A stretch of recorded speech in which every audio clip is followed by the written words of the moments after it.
নমস্কার বন্ধুরা, আজকের রেসিপি হচ্ছে আমাদের চিচিঙ্গা ও পেঁপে ভাজা।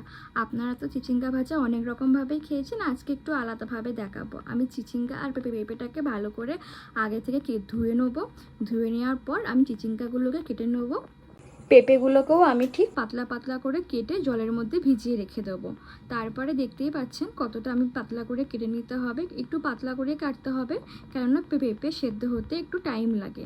তারপরে আমি কড়াইয়ের মধ্যে একটু সাদা তেল দিয়ে নেবো। সাদা তেল দিয়ে আমি 1 চামচ মতো কালো জিরের ফোড়ন দিয়ে নেবো। তারপরে আমি দিয়ে দেবো প্রথমেই আগে পেঁপে।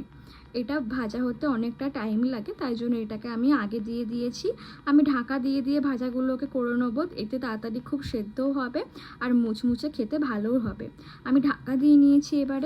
এবারে কিছুটা ভাজা হয়ে আসলে আমি ওর মধ্যে চিচিঙ্গাগুলোকেও সমস্ত ওর মধ্যে দিয়ে দেবো। দিয়ে ভালো করে এটাকে আমি মিক্স করে নেব। মিক্স করে নেওয়ার পর দেখতেই পাচ্ছেন অনেকটাই ভাজা হয়ে গেছে। কিছুটা যখন ভাজা হয়ে আসবে তারপরে আমি পরিমাণ মতো নুন দিয়ে নেব পরিমাণ মতো হলুদ।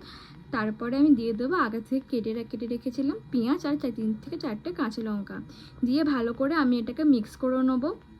নিয়ে আমাদের কিছুক্ষণ এটাকে ভাজলে রেডি হয়ে যাবে। দেখতেই পাচ্ছেন কত তাড়াতাড়িভাবে আমাদের ভাজাটা হয়ে গেছে।